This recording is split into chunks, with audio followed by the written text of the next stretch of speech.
Now I request Professor Saxena to kindly take over the session. Over to you, ma'am. Thank you very much. So I am thankful to the organizers of this program, and particularly Madam Poonam Saxena, Honorable Vice Chancellor of NLU Jodhpur, for giving me this opportunity to share my views with the Drangpons, judicial officers of Bhutan. So from my side, Puzu Zang Pola, that is hello to all of you. When we talk about the gender justice perspective in human rights, then we see that in a society governed by rule of law, there can hardly be any dispute that women and men are equally entitled to just treatment. But when someone suffers injustice because of their sex, they are a victim of gender injustice. Hence, in a very, very simple term, gender justice refers to equality between the sexes. The ultimate goal in gender justice is just to ensure that women and men have equitable access to the society's resources.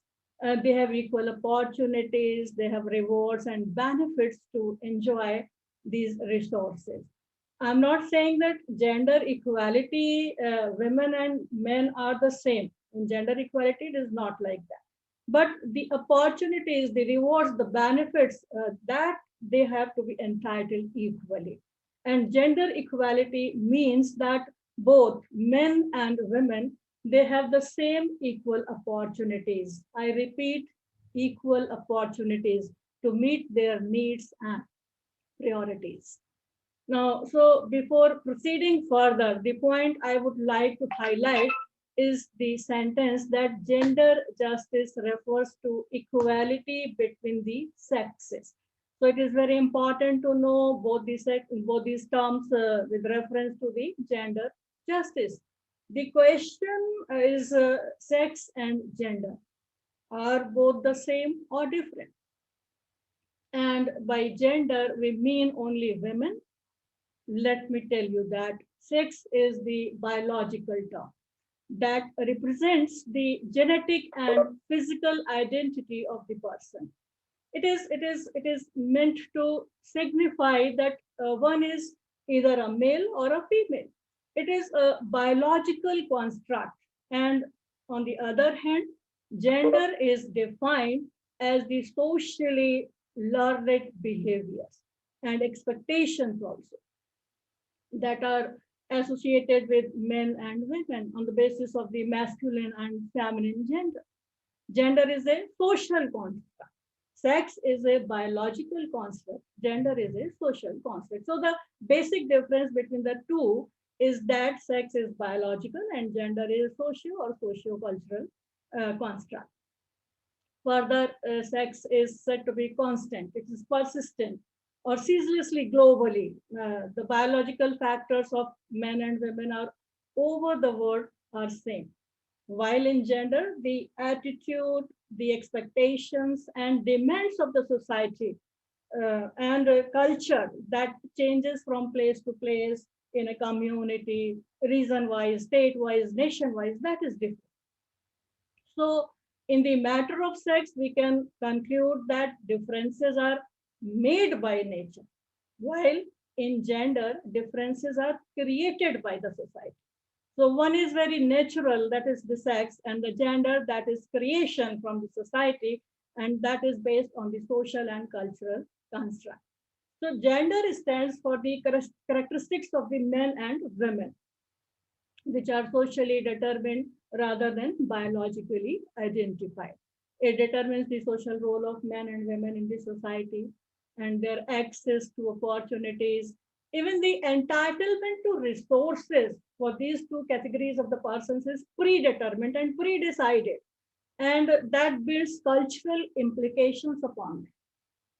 In gender justice, we refer a word where everybody, every human being, whether it's the first gender or the second gender, and now as in India, we see that this third gender has also been allowed they are valued equality. So they are valued equally and they are able to share equitably in the distribution of power, in the distribution of knowledge, and in enjoying the resources. Various factors like social factor, economic factor, political factor, environmental factor, and cultural factor, educational also, these need to be satisfied to harmonize the rights and needs of the women into the mainstream society. Justice in this sense means more balanced behavior. That means an end to violence and that there shall be equal distribution of the social necessities as such. However, in practice, we see that gender generates basis in favor of the men and against the women in relation to work, in relation to sharing of benefits, enjoying of human rights, and even in following the traditions also. You see the behaviors, expectations, norms, rules for the men and women are predetermined in a society. So to overburden and to deny benefits just because they belong to a particular sex are the forms of injustice. While other enjoys being a part of the dominating sex, dominating socially, and now demographically we can say that they are also in a dominating position because of this female feticide. So there are certain determination factors by which we can see that these are the things which determine the gender, their work, their roles, their responsibilities. You see that men, it is understood that the men will go out for work, the women will go do the domestic works, she'll take care of the child in the home. So the work is also the role of the women, the responsibilities of these genders are also determined in the society. Their dress, for example, men will wear this dress, the women will wear that dress. This is also there.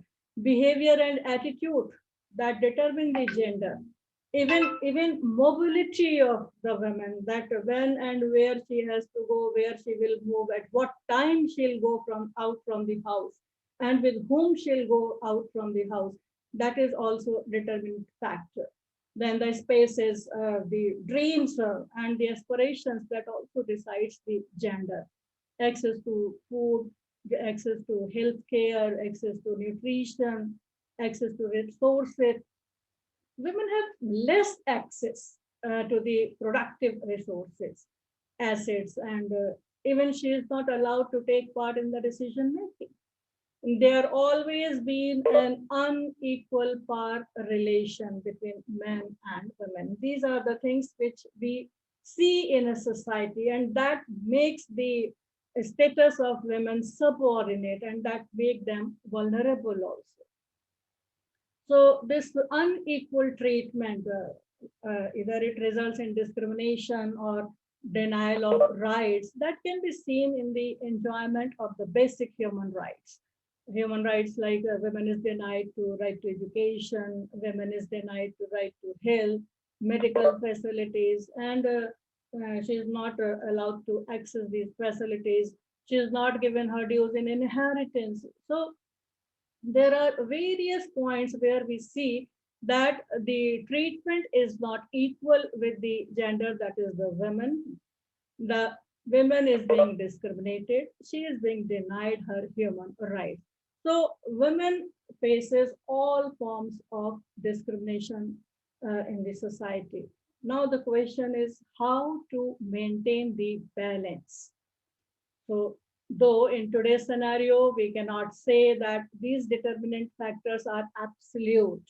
With the international and national socio-legal efforts, development and empowerment of women to some extent.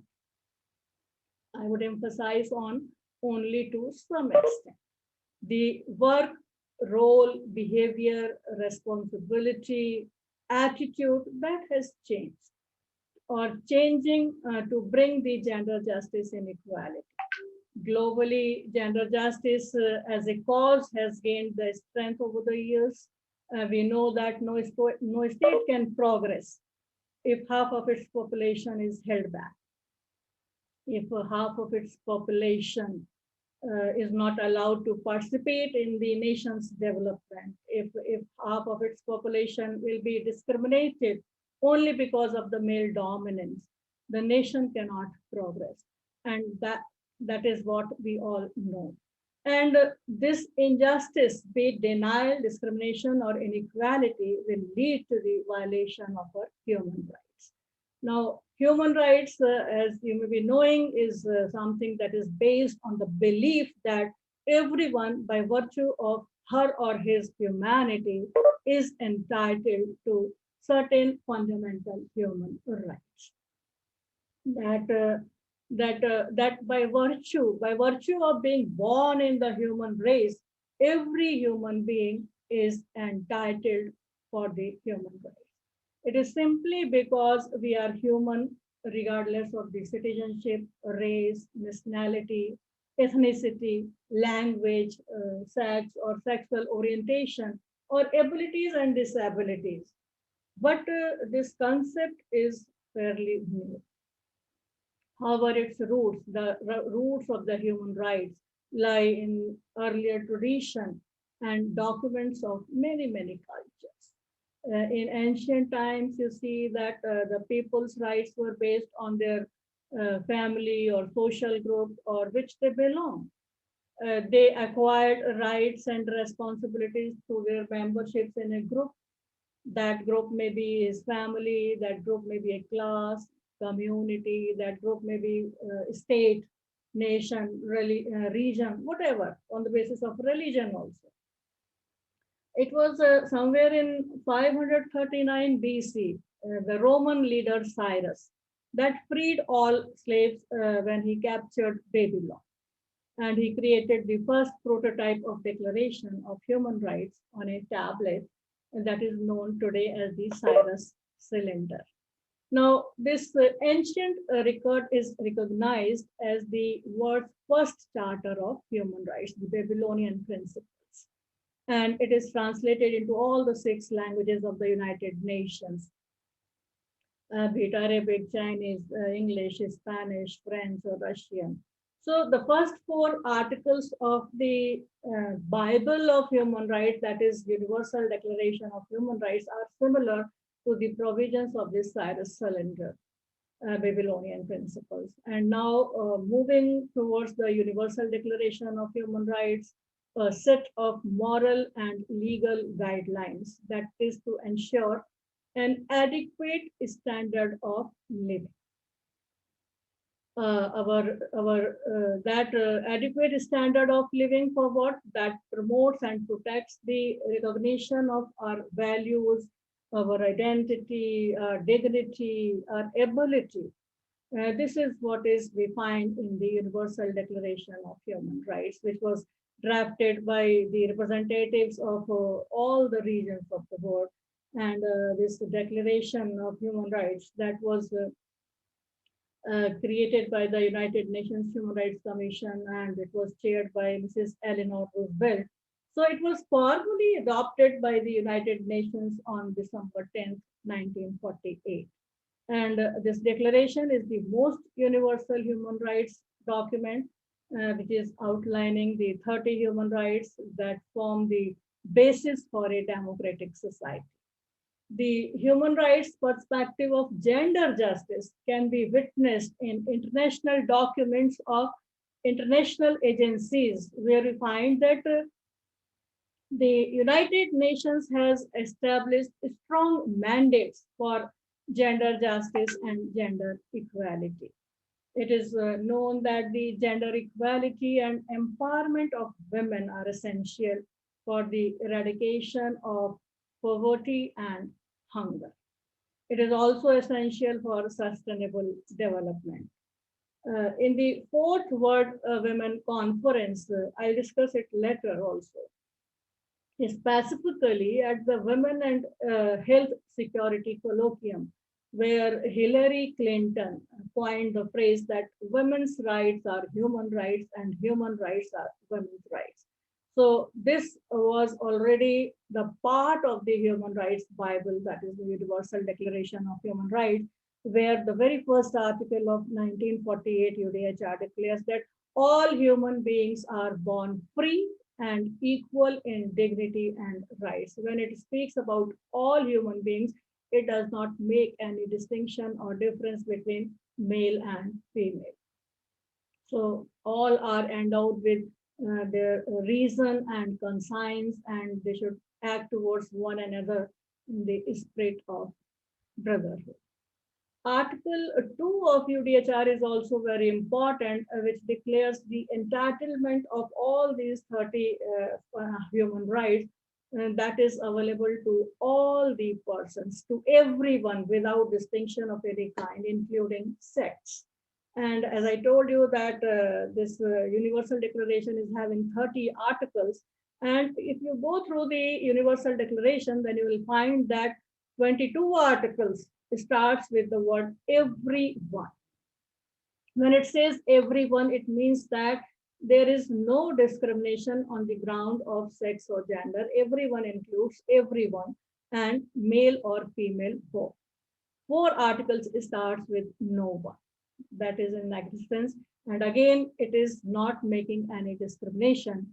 2 articles start with all. Again, it's not making any discrimination. So the entire document UDHR, it is for everyone. It makes no distinction with anyone. It makes no distinction or discrimination with anyone. And all the articles starts with everyone, no one, all, except one article.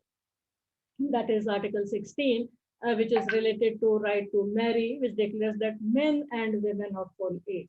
So that is because of the right to marry men and women. Here, everyone, no one, all is not there. Here it starts with the men and women.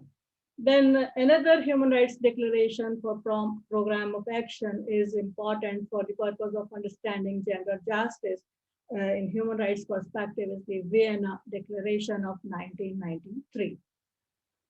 The World Conference on the Human Rights adopted the Vienna Declaration of Program of Action in 1992, somewhere in June. And the World Conference on the Human Rights that called upon the General Assembly to adopt the draft declaration on the violence against women. And that states were asked to combat the violence against women in accordance with the provisions of this Vienna Declaration. Particularly Article 18 of the Vienna Declaration that is related to the human rights of women and the girl child also. That says that the human rights of the women and the girl child are inalienable. These are the integral part, and these are something like indivisible part of the universal human rights. And the women should have the full and equal participation in political, civil, economic, social, and cultural life. Her participation is to be ensured at the national, regional, and international levels. And this can be done by making the laws at national level, at domestic level.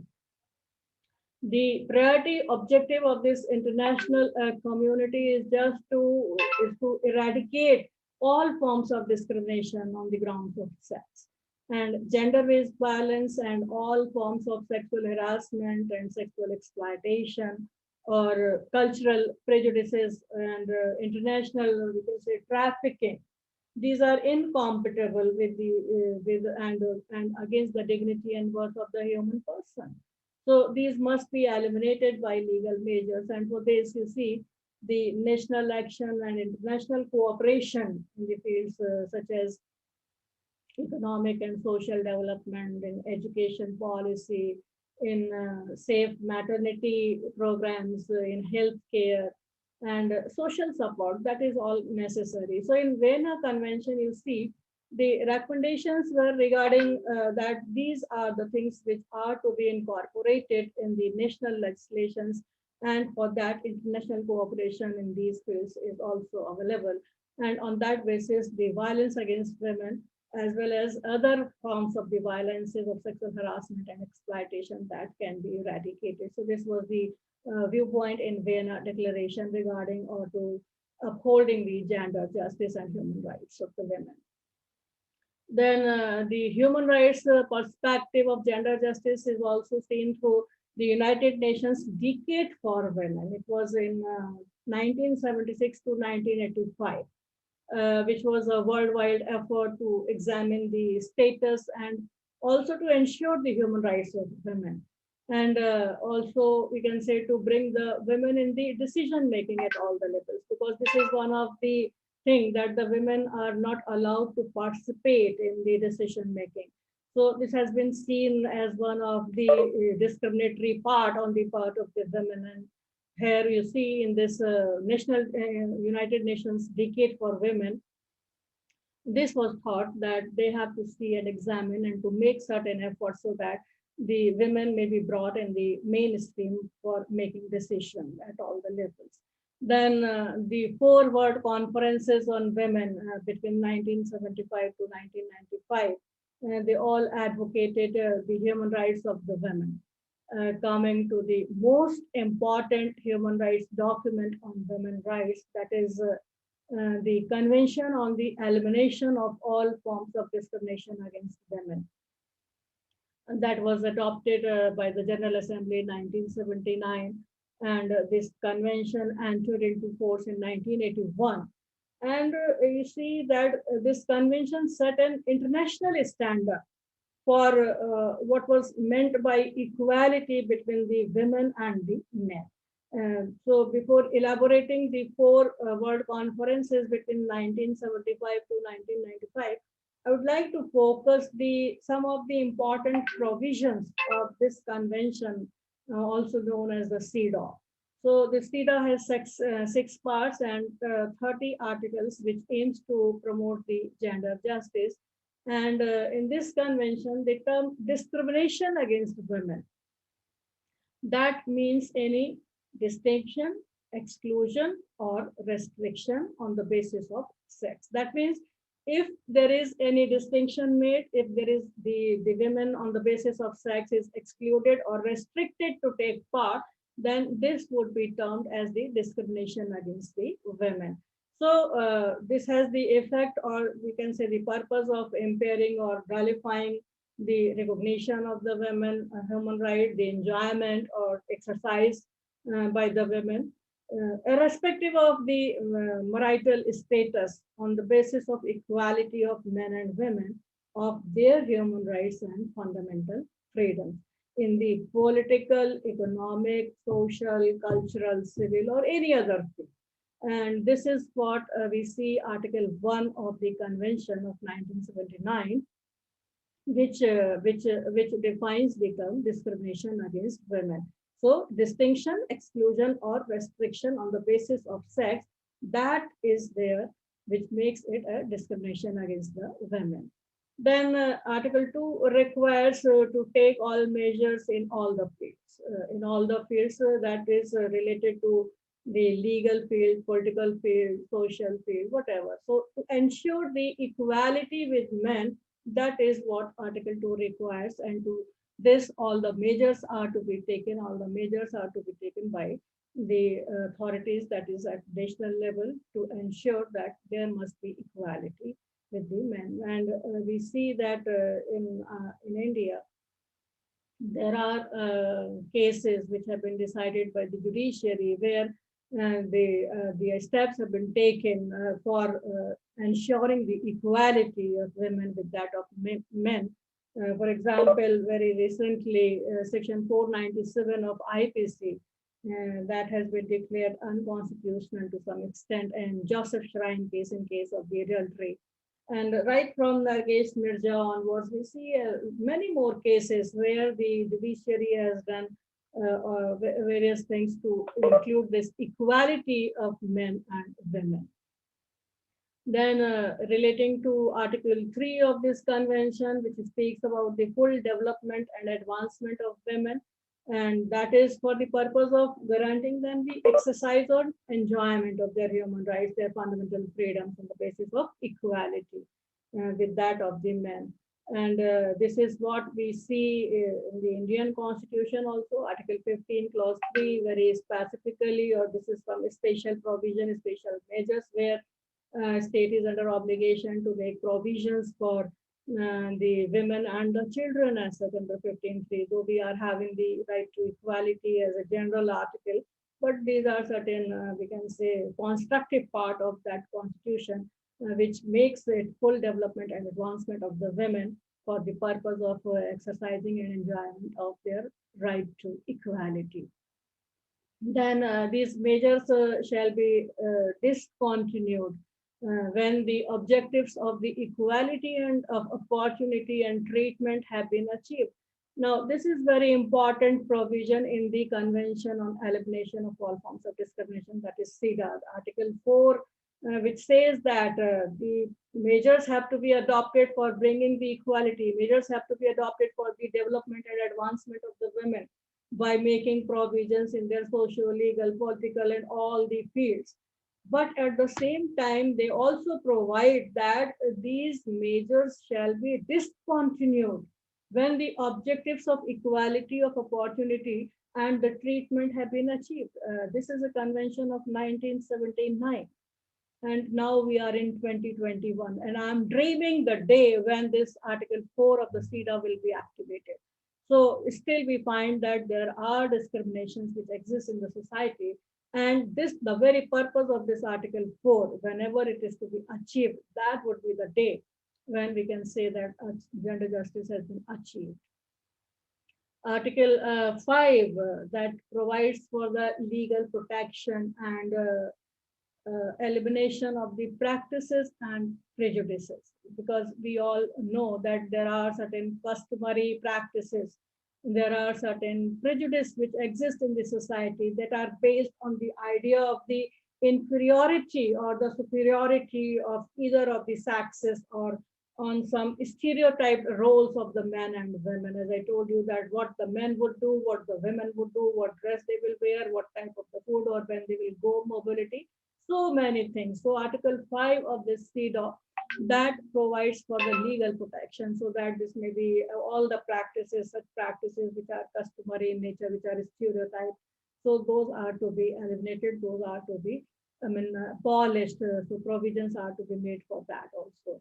Then another thing which is related to the violence and the against the women, and the thing that the women are considered to be not as superior but inferior to the other sex, that is the sale, purchase, prostitution, trafficking, exploitation, all these things. So section 6, article 6 of this CEDAW, that says that the state parties, the nation has to take all appropriate measures. They have to bring in their own domestic legislation by making laws, by enacting laws to suppress all forms of the trafficking in women and the exploitation of prostitution of the women, so that they may also enjoy the same life as the other counterpart of the gender are enjoying.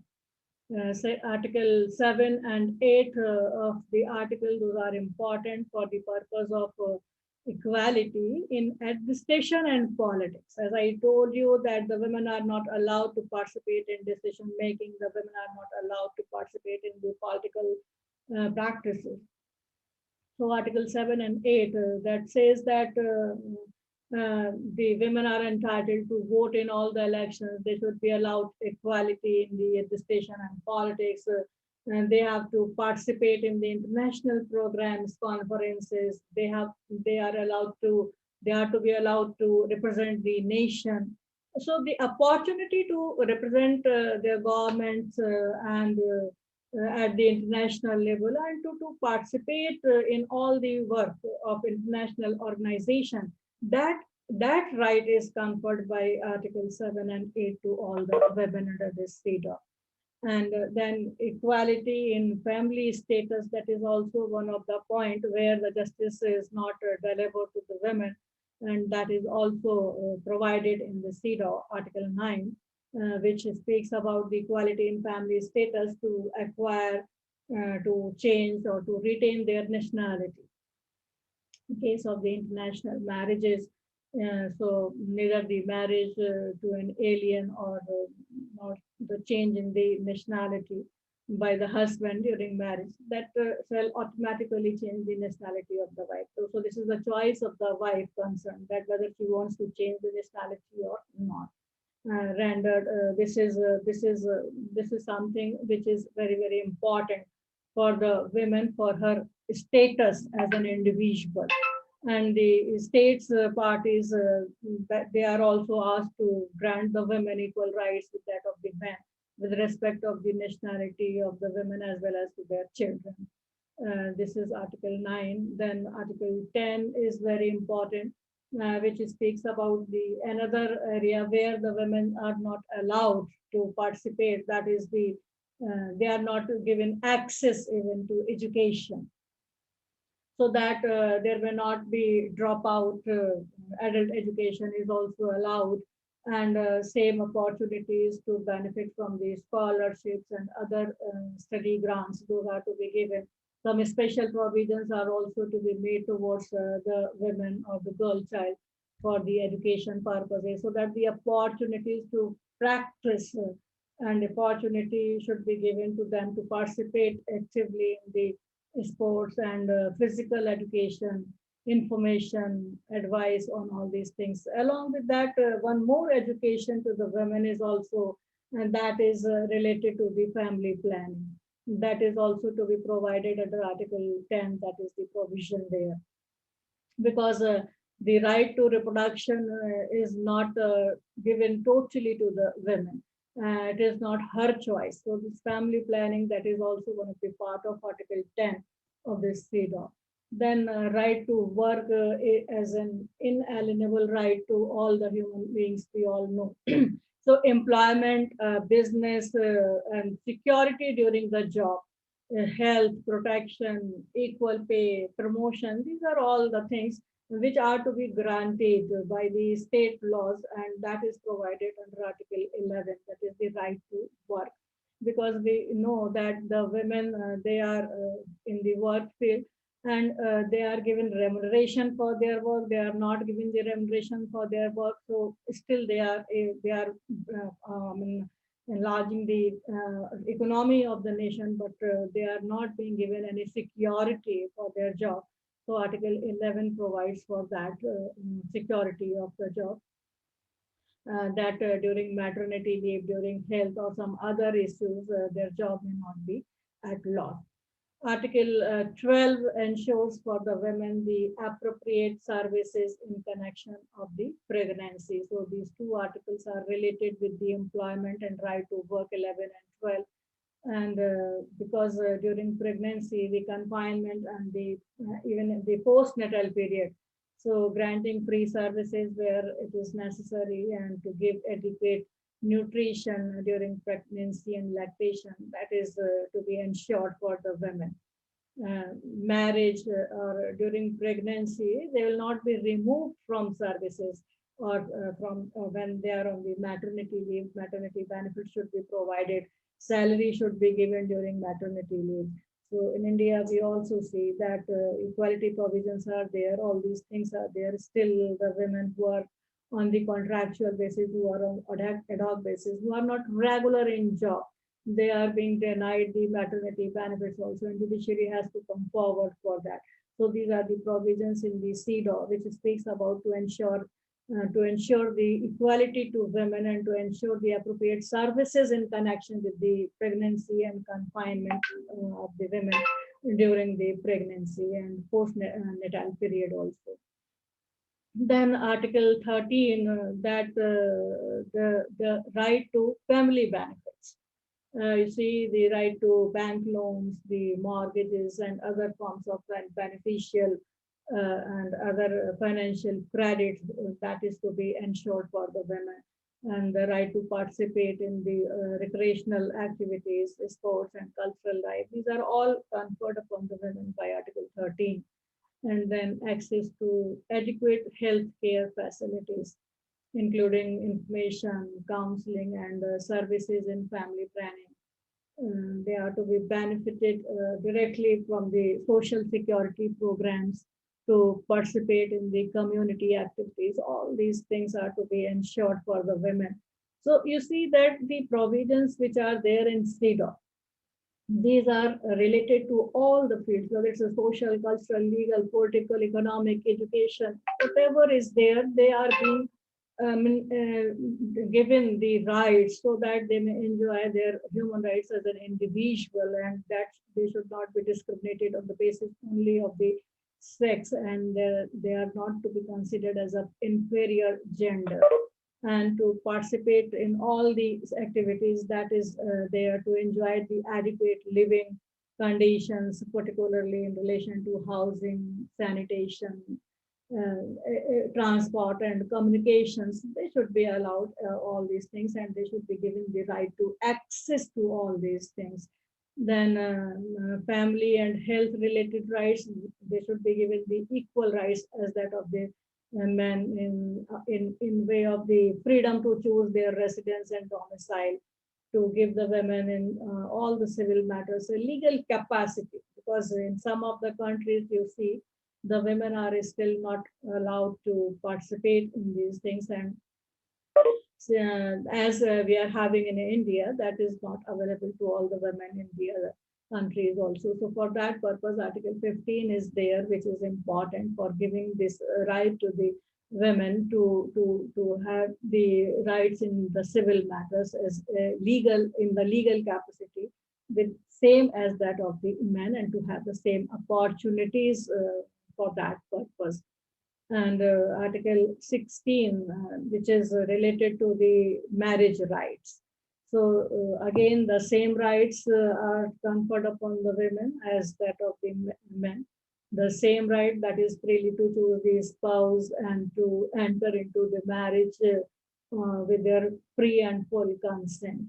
Now we see that in India particularly, and in some of the other countries also, there is honor killing, which is writ large. And in that case, the woman is not conferred the right to choice or the right to choose the partner, the life partner for the marriage. While Article 16 of the CEDAW provides for this marriage-related rights, which speaks about the same right to freely choose the spouse and to enter the marriage with their free and full consent. The same rights and responsibilities during the marriage and at the time of the dissolution also. So the grounds of the dissolution or divorce are also to be the same.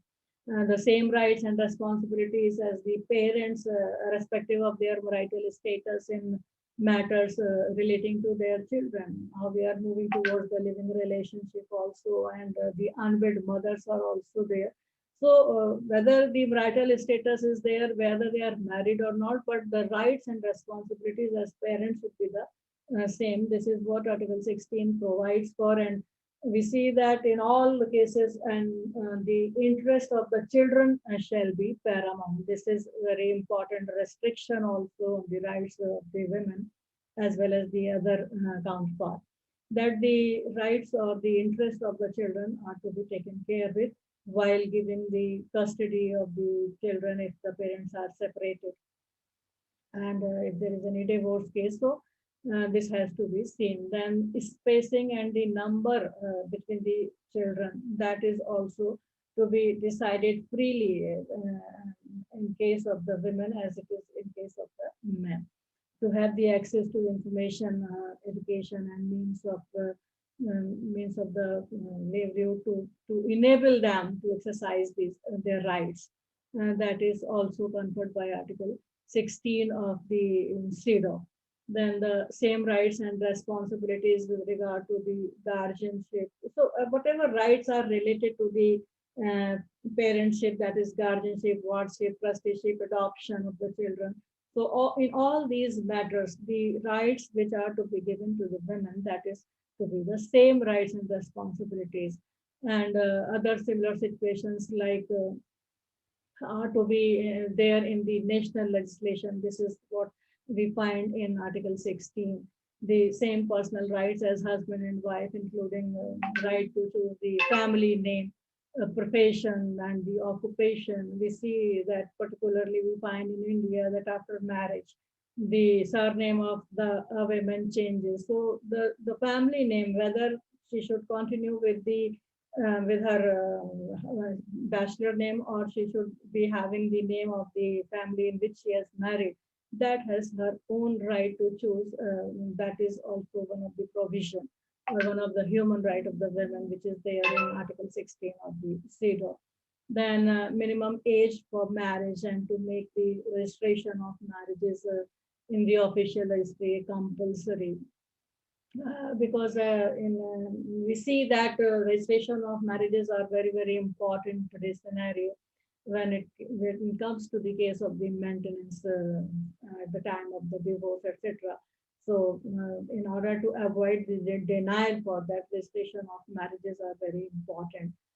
So we see that from Article 1 to Article 16, these are the rights which have been conferred on the women to bring the gender justice in CEDAW.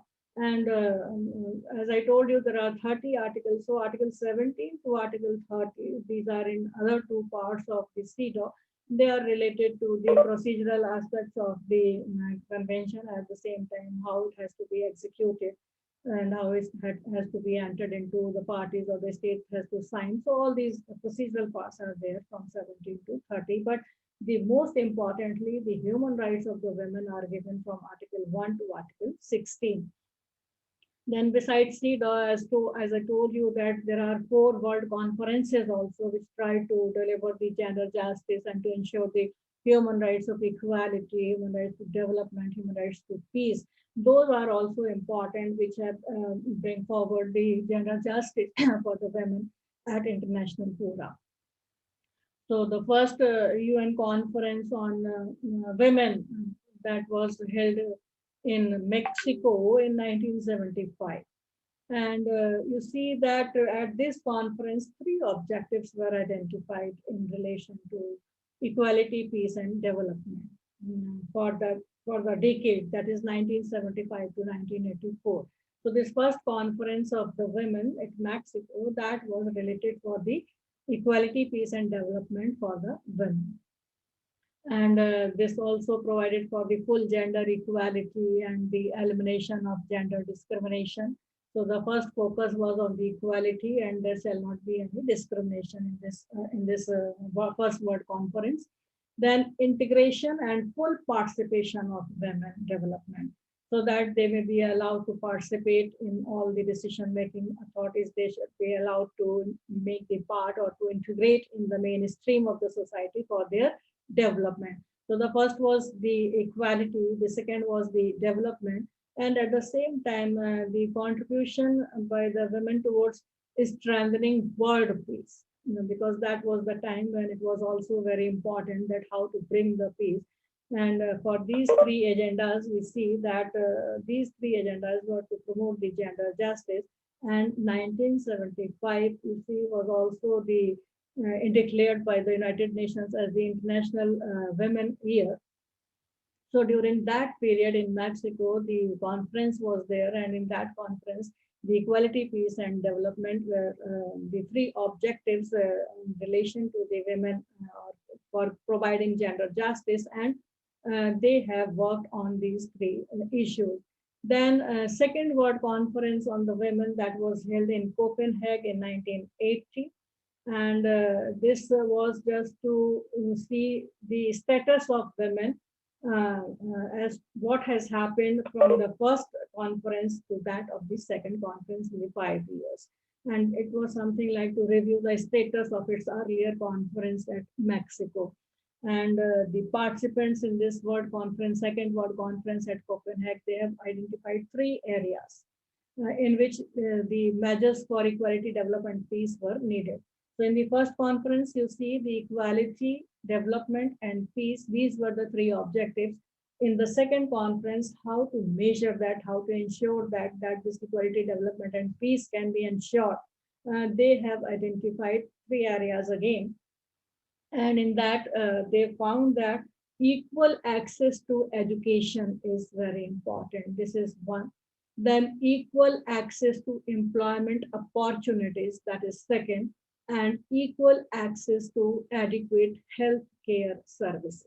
So if these 3 things are to be made available, that is education, employment, and healthcare, then the equality, development, and peace can be ensured. So on these three identified areas, the second World Conference of 1918, Copenhagen worked, and you see that after that second conference, when the third conference at Kenya in 1985 was convened, at that time, the objectives in this Nairobi conference was to just apprise the achievements of the UN Decade for Women, which was of 1976 to 1985. And in that, we see the main goal of this, or the main objective of this Nairobi conference was just to seek the new ways to overcome the hindrance, to overcome the obstacles, which they found in the 10 years or full decade of the working of these objectives, which they identified. They tried it to bring it to the action, but those actions could not take place in the full stream as they were thought of. And for achieving the objectives of the decade, that is equality, development, and peace, they thought that to bring that three objectives in the measure of the progress for three areas, that is, there must be the changes in the constitutional and legal measures at the domestic level.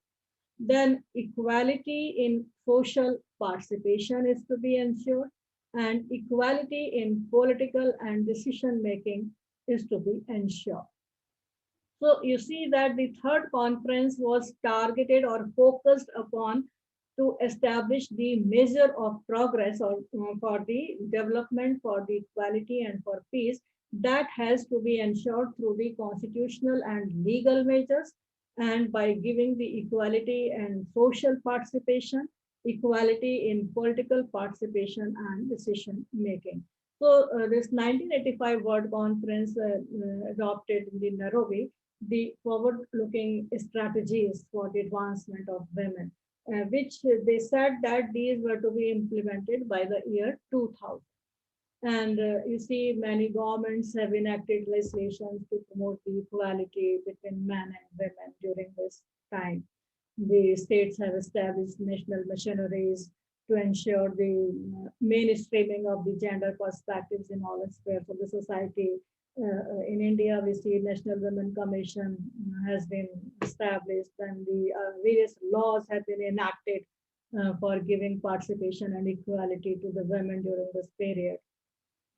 Then international agencies, they have focused the greater attention on women's status and roles. And many women NGOs also coming forward during this period for the upliftment for the women's rights, for delivering the gender justice. And this non-governmental sector, particularly women organization and feminist groups, they have become a driving force for the change during this period has been observed. And the non-governmental organizations have played very important role, and they importantly advocated towards the rights of the women, and they were in favor of advancing the legislations or some mechanism to ensure the promotion of women. But in many countries, the differences between women's and men achievements and activities were still not recognized as the consequence of the social constructed gender roles, because these are based on the biological differences. And women representation was very low in all the elected legislators worldwide, and they remain underrepresented in most of the national and international administrative structures, be it public or it may be private, but their representation was very, very less. So the participation, that was one of the key measures for the progress of women in this Nairobi conference. But this has been seen that their representation was very, very low. So we see that the focus was that the women who play a very critical role in the family being the basic unit of the society that needs to be strengthened. So they focused on these issues also, that the social participation is to be there. And women make a great contribution to the welfare of the family, to the development of the society. But you see, its full importance is still not recognized and considered. the social significance of maternity, motherhood, the role of parents in the family, in the upbringing of children, that needs to be acknowledged by this social participation. And maternity, motherhood, parenting, and the role of women in the procreation must not be a basis for discrimination. So these were the issues which were discussed in this conference. And you see that by this, the women was said to participate in all the functions, in all the decision making in the society. And still you see many women face particular barriers because of the various diverse factors, in addition to their gender also. These factors isolate or marginalize such women. They are denied their human rights. They lack access, and denied access to education and vocational training. They are having no equal access to healthcare and related services, employment, housing, then economic and self-sufficiency. They are excluded from all these things, and they are not being given participation. So considering all these things, another conference that was held in 1995, that is the Fourth World Conference in Beijing, China.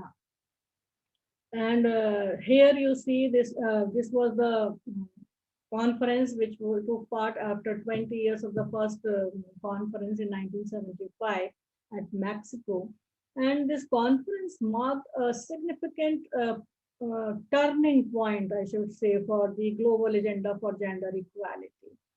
And it was adopted unanimously by more than 190 countries of the world.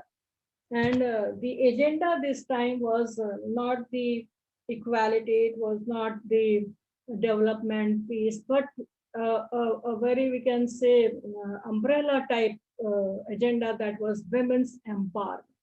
And that is now considered the key global policy document on gender equality. That is the women empowerment. Now, we know that the full realization of all human beings, all human rights and fundamental freedoms of the women is essential for the empowerment of women, because women are the key contributors to the economy. They are the one who are combating the poverty through both, as told you, remunerated and unremunerated work at home, in the community, in the workplace. So this Fourth World Conference, it set strategic objectives and action for the advancement of the women and the achievements of gender equality. And they have chosen 12 critical areas of concern where the empowerment of women can be seen, or through which the women can be empowered. So it was related to the poverty issue, it was related to the education and training for women. It was the area where, which is related to the health of the women, violence against women, then women in armed conflict also, economy and women, then women in power and decision making, some institutional mechanism for the advancement of women, that are also one of the area where they have to work for the empowering the women. Then human rights of the women as a whole, and media and human rights, media and women, then environment, and it also worked on the girl child. So you see that the Fourth World Conference for women, that also spoke about the girl child specifically, so that some strategic action can be made for the advancement of the women. If the girl child are allowed to born, then all these rights can be made available, human rights can be made available to her. So this Fourth World Conference was very important for that purpose. Then after that, a 5-year review of the implementation of this Beijing Declaration and platform of action was done in 2000. That is in the United Nations General Assembly special session at New York, where you see that after much progress, responses from the member states indicated that much more work is needed to be done. It was in 2000, because that was the period for which these actions have to be implemented.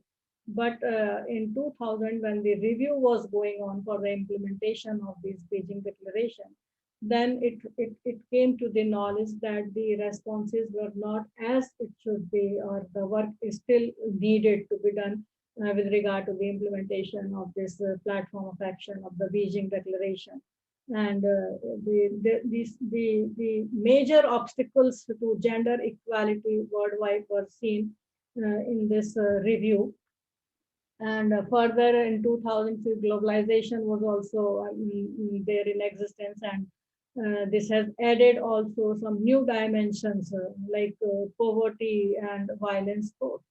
It has created new challenges for the implementation of the platform, like trafficking in women and girls, changing nature of the armed conflict, uh, growing gap between the nations and gender. So all these things, privatization.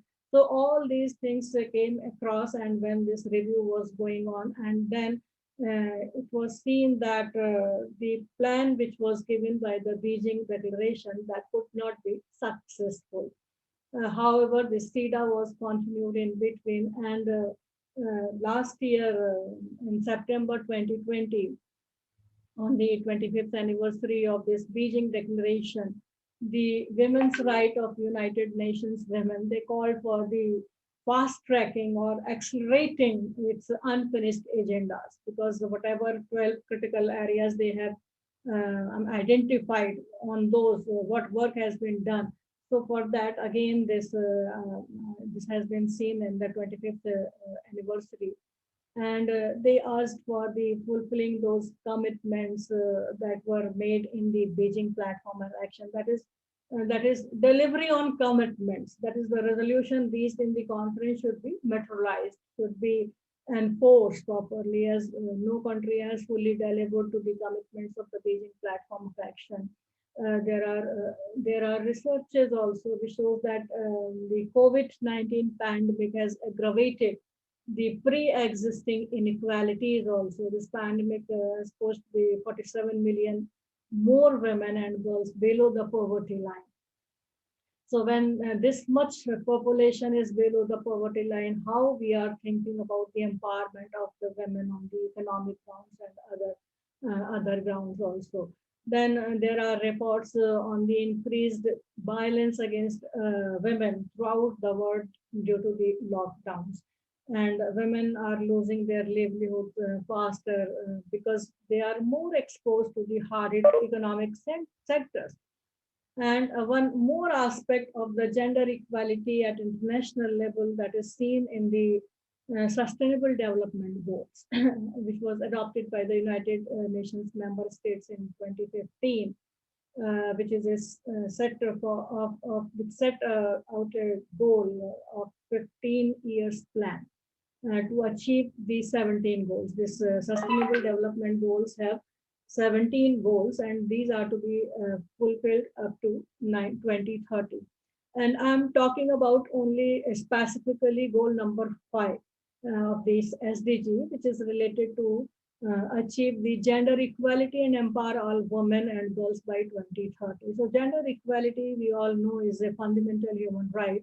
And so we see that all the efforts of the United Nations that contributed significantly to raise the awareness and the commitment to gender equality and gender justice. But in reality, the desired results are not seen. Equality aims to ensure that everyone gets the same thing in order to enjoy full healthy life. Equality aims to promote the fairness and justice, but it can only work if everyone starts from the same place and needs the same thing. So we see that affirmative action in equality clause in Indian Constitution is also there, as I told you, 15 phrase there, so that equality can be ensured to all. And the importance of the concept of equality and justice is known to many, but when justice is qualified with gender, that is to say gender justice, then it is not considered very important. Even there is no understanding of the essential linkages between the gender equality and justice with that of the empowerment of women, or gender equality and justice with progress for all areas and issues. So as a result of the failure to address this, gender inequality and gender injustices, these are devastating for women and girls at large, and also I should say demoralizing them. You see the serious levels of violence against women in domestic context as well as in other situations. High level of maternal mortality may be or because of inaccessible health services, lack of access to the basic needs for their survival, like land, property, economic resources, education, employment, trafficking in women, that is a form of slavery and torture, and most importantly, underrepresentation or non-representation in the areas of decision making. They face violence. So we see that the causes for this evils practices which were faced by the women, maybe illiteracy, maybe economic dependence, caste restrictions, and many other things are there. Lack of leadership qualities, these are there. But while gender justice implies a comprehensive goal and a scheme of protecting the class of subordinate gender from the exploitation and denial that are inflicted by the dominant gender. It means that women must exercise full participation in decision making and in all walks of life also, and to fully share the opportunities with that of men so that they can find equitable and practical solutions to the issues in the families and society. It disagrees with the gender justice. It disagrees with categorizing a women's traditional roles as fixed by the men in the society. Rather, it promotes a philosophy that regards all men are essential for bringing the change. It views development as a process for enlarging the choices for both the sexes. It believes that women are also the human being, same as that of men. Women also bear the rights without difference to that of men. And all the documents at international level as well as at national level, also the Constitution of India, and I have seen also the Constitution of Bhutan, that the provisions are there that there shall not be any discrimination, women shall be allowed, there shall not be any discrimination on the basis of sex. Still, we see that gender justice is still not up to the mark as it should be. And in the words of Marion Young, I quote that gender justice is an aspect of social justice which essentially means elimination of institutionalized domination and oppression, unquote. So the oppression against women can be seen through exploitation, marginalization, powerlessness, uh, domination, and violence. So gender justice being a human right, every woman and a girl is entitled to live with dignity, freedom, without any fear, and gender justice is something which is indispensable for the development, for poverty reduction, and is crucial to achieve the human progress. It includes the sharing of powers and responsibilities between men and women. This is all we find in the international documents relating to gender justice. These are providing various human rights for the women. And as I told you, in India, we have the Suprema Lex, the Constitution, that also confers various specific provisions for the upliftment of women, for the empowerment of women. So, landing to India, gender equality, we see that is still a concept which is very, very distant. Nearly 60% of the girls in India drop out of schools due to the lack of various reasons. Toilets and sanitation facilities are very important for that. And there is rampant feticide after sex determination was also a cause of concern. And it was important to impart education and to provide the exposure to women in India for their development. However, we have not been able to implement the constitutional directives as the constitution provides for gender equality. When we go through various provisions in the constitution, that it seems evident that the rights granted to women are at par with that of the rights of women. Along with that, in some cases, even women enjoy special benefits of certain provisions, special provisions as well. I put emphasis on the preamble to the Constitution of India. It starts with the we, the people of India. When it starts with we, it makes no distinction, no difference. We includes everyone, and all the rights are conferred upon we, that is, women and men. So we see further that fundamental rights, directive principles, fundamental duties, certain judicial pronouncements are also there. Particularly part third, that is fundamental rights. So 14, 15, 15.3, 16, these are the fundamental rights which are available to all. Specifically 15.3 is for women, for making special provisions so that the special laws can be made for the in favor of the women and children. The state has the power to make that. Then equality of opportunity in employment is to be there. In other matters, shall be treated equally. Then besides that, there are certain directive principles of the state policy which speaks about the equal pay for equal work, and women has to be given equal means of livelihood, and free legal aid is to be given to the women.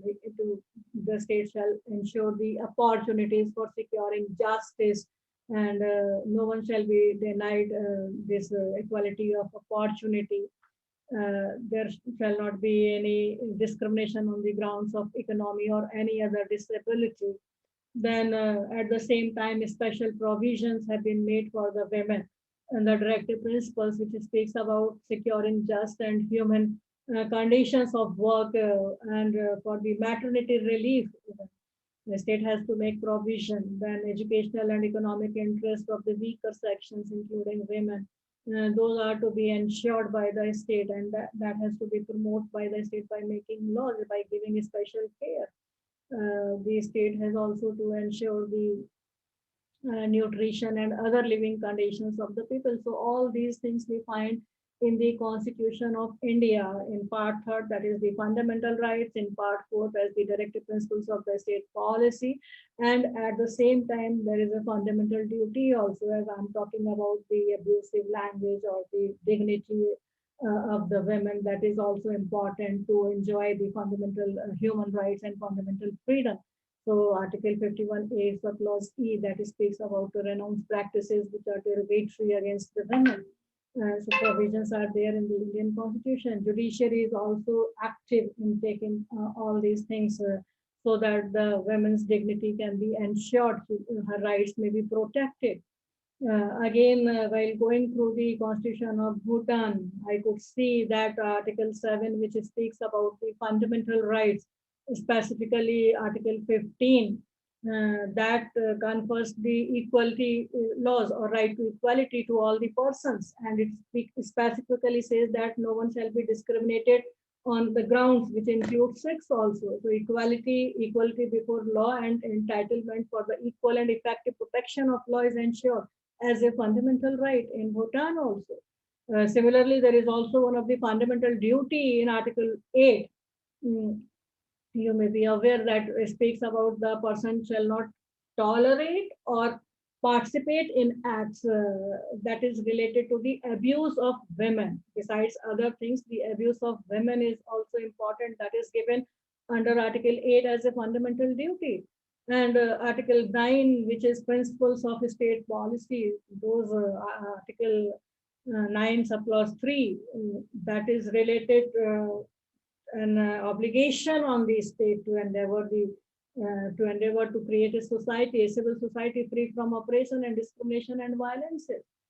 Similarly, 17 is important. Subclause 17 is important, which makes the state to endeavor to take part in the elimination of all forms of discrimination against the women, including trafficking, prostitution, abuse, violence, harassment.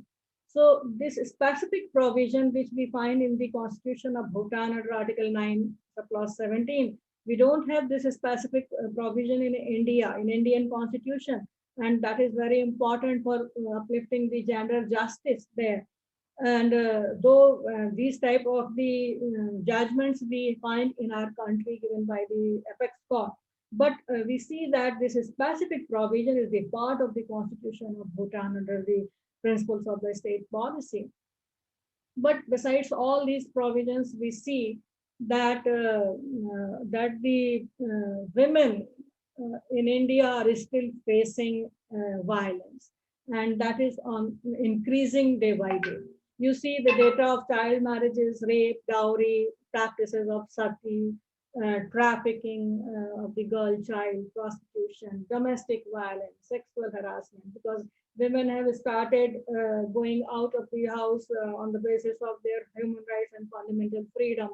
So they are working now. So another type of the offense is now being committed against the women, that is sexual harassment at workplace, and many more offenses which the women are facing, and these are on the increasing day by day.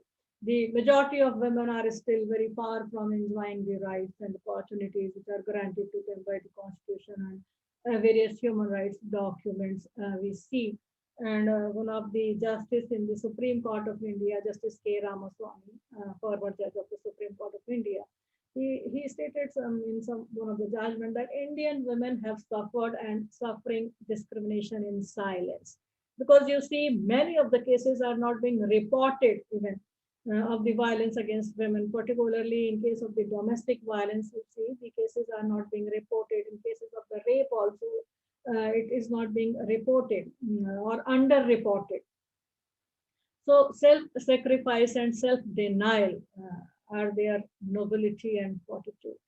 And yet they have been subjected to all inequities, indignities, inequality, and discrimination. This is what Justice K. Ramaswamy said about women who are suffering discrimination in silence. So we see that the biggest irony is that Indian mythology places women on a very high pedestal as and the women as goddess, they are worshipped and honored. But we show no concern for the honor and dignity of the living women. We show respect, we honor, we worship the goddesses, but we show no respect for the living women's dignity. However, there is always a ray of hope for the realization of women's rights. And time and again, the Indian judiciary has played a proactive role by their positive interpretation in favor of women. There are many landmark decisions which ensures human rights of the women. In India, we see Nargesh Mirza to Vinita Sharma to Babita Punia, permanent commission in army, or right of the inheritance of the women, or the no discrimination in the job, etc. There are number of cases where we find that the judiciary has tried to confer gender justice. However, we see the need is to ensure the involvement of women in all spheres with dignity. So dignity is very important, which if made available, then other rights will also come through.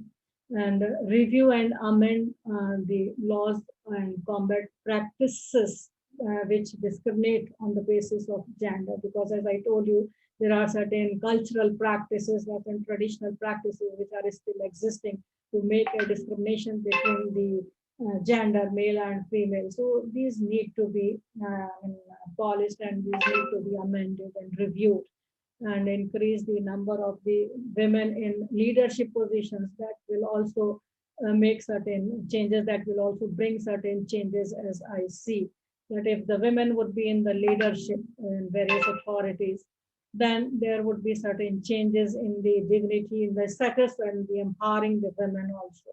And violence against women, which is an obstacle to the achievement of the objectives of equality, development, and peace, that can also be removed, that can also be eradicated if we ensure the involvement of women in all the spheres with dignity. And here I am reminded the guarantees which have been given to the girl child in the 1989 United Nations Convention on the Rights of Children. That speak of the four basic rights for the girl child or for the women. Because I'm starting from the girl child so that she can develop as a woman. So this UNCRC has granted four important rights, that is right to survival. This is the first right which has to be made available to everyone, every girl child. That is right to life, right to health, right to nutrition, name, nationality. This is the right to survival, because we see that through this high-tech sexism, female feticide are there, and the ratio of the male and the female is diminishing, and now it is 927 perhaps against 1000. So survival right, the right to be born, right to take birth, that is important first of all, to enjoy the other rights. If the survival is not to be there, if this basic right would not be there, then other rights are of no value. So the first thing is that right to survival is to be given. Then right to protection, protection from exploitation, protection from abuse, protection from neglect. So when the girl child is allowed to born, then the second right which is to be made available is the right to protection to the girl child, so that she may be protected in the society and she may participate. Then a right to development is a third right, and this development that includes a right to education, right to cultural activities, right to care, right to leisure, so that she may develop as a full woman. This is important because, as I told you, that the dropout rates of the girl child is very high, and they are not allowed to go to the school. They are not allowed to participate in the educational activities. They are just engaged in the domestic work. So this is not to be there if they are to be allowed as a full women. So right to development is very important. And finally, the right to participate. So right to participation is just to express, right to express, right to be informed, right to have the own thoughts, right to have to choose their religion, right to participate in decision making. So if these four rights are made available to a girl child, then we can find that the gender justice would be there. It would result in gender justice. It would result in gender equality. There would be no inequality if survival, protection, development, and participation is to be there. So with these views, facts, and laws, national and international, I stop myself to see when all this will come true for each woman and she'll get gender justice. And then there would be no more lectures on gender justice and human rights perspective, because gender justice is something which is still has to achieve. Right from 1975, the things are there, but still we are not having that gender justice which they have dreamt in 1975. So with these words, thank you very much, Karen Sharia. If there is any question, I would be happy to answer the questions.